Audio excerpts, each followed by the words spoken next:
Kembali di Kompas Siang, Saudara. Sejak kloter pertama hingga saat ini, kantor wilayah Kementerian Agama DKI Jakarta mencatat sebanyak 22 calon haji tertunda berangkat ke Tanah Suci. Sebagian diantaranya karena alasan kesehatan. Sebelum masuk asrama haji, calon haji akan menjalani tes kesehatan oleh petugas kantor kesehatan pelabuhan. Calon haji yang mengidap penyakit serius tidak bisa diberangkatkan. Selain alasan kesehatan, tertundanya keberangkatan jamaah juga karena dokumen visa haji yang belum keluar. Kita telah terhubung dengan jurnalis Kompas TV Tifal Solesa untuk mengetahui persiapan keberangkatan jemaah calon haji Indonesia di Asrama Haji Pondok Gede, Jakarta Timur. Tifal, bagaimana hingga siang hari ini proses kedatangan jemaah haji di Asrama Haji Pondok Gede?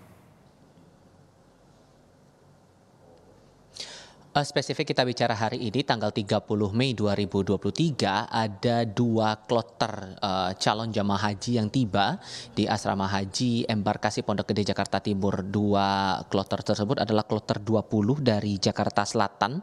Total jamaah sebanyak 374 orang dan belum lama ini juga sudah datang dari kloter haji 21 dari Jakarta Barat sebanyak 393 orang, sehingga di total ada 760 lebih calon jamaah haji yang sudah tiba di Asrama Haji Embarkasi Pondok Gede ini untuk melakukan karantina lah, saya katakan begitu, sebelum akhirnya akan diberangkatkan. Jadwalnya kedua kloter ini akan diberangkatkan ke Tanah Suci untuk melaksanakan rangkaian ibadah haji pada Rabu dini hari nanti, mulai pada pukul 2 pagi hingga pukul 3 dini hari waktu Indonesia bagian Barat dari Bandara Internasional Soekarno-Hatta, Tangerang, Banten.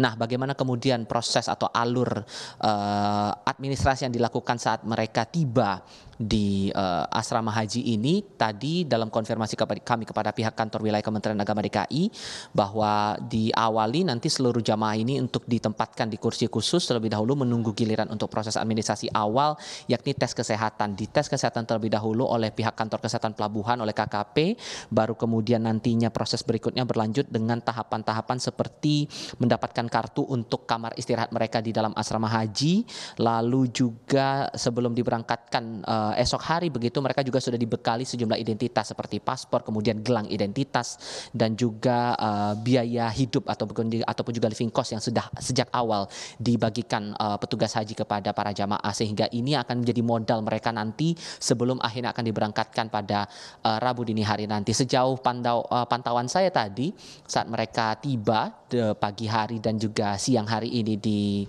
gedung kedatangan asrama haji Embarkasi Pondok Gede Jakarta Timur ini, seluruhnya berjalan dengan kondusif tanpa ada kendala berarti. Terlebih memang untuk tahun ini sebetulnya prioritas dari pemerintah Republik Indonesia untuk pelaksanaan atau juga layanan ibadah haji ini difokuskan bagi para lansia, sehingga prioritas yang betul-betul diperhatikan oleh petugas ataupun juga pemerintah dalam hal ini dari Kanwil Kemenak DKI adalah para lansia yang akan melaksanakan ibadah haji pada tahun ini. Juno.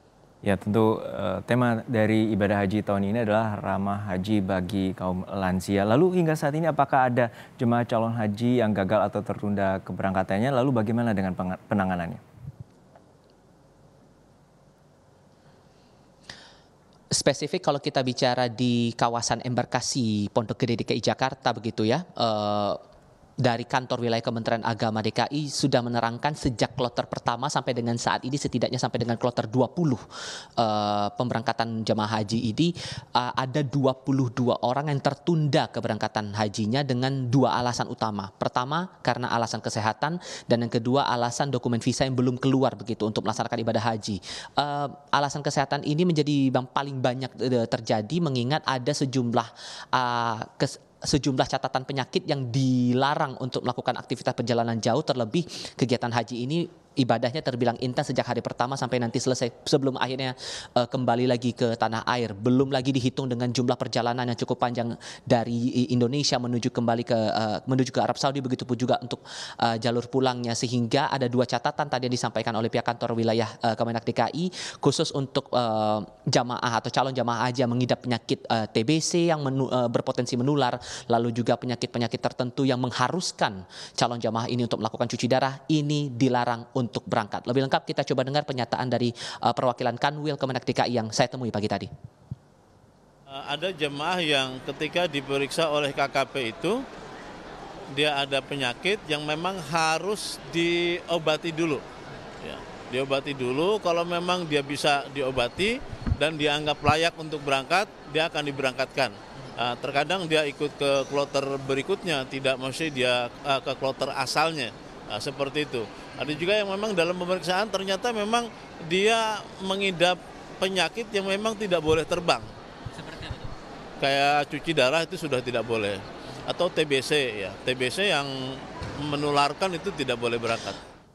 Itu spesifik baru untuk kawasan embarkasi Pondok Gede Jakarta Timur, Juno. Belum untuk daerah lain. Apakah ada data terbaru? Ini juga yang saya tunggu karena rencananya beberapa saat lagi dari Sekretariat Jenderal Kementerian Agama Republik Indonesia akan menyampaikan keterangan pers untuk memperbarui data-data terbaru soal kondisi calon jamaah haji yang masih berada di Indonesia jelang keberangkatan, bagaimana kemudian kondisi para jamaah yang sudah berada di Arab Saudi dan sejumlah fasilitas yang diberikan. Ini juga masih kami tunggu sampai dengan saat ini. Dan rencananya nanti Kepala Biro Humas Data dan Informasi Setjen Kemenak Ahmad Fauzin akan menyampaikan langsung penjelasan resminya soal kondisi para jamaah ini. Jono?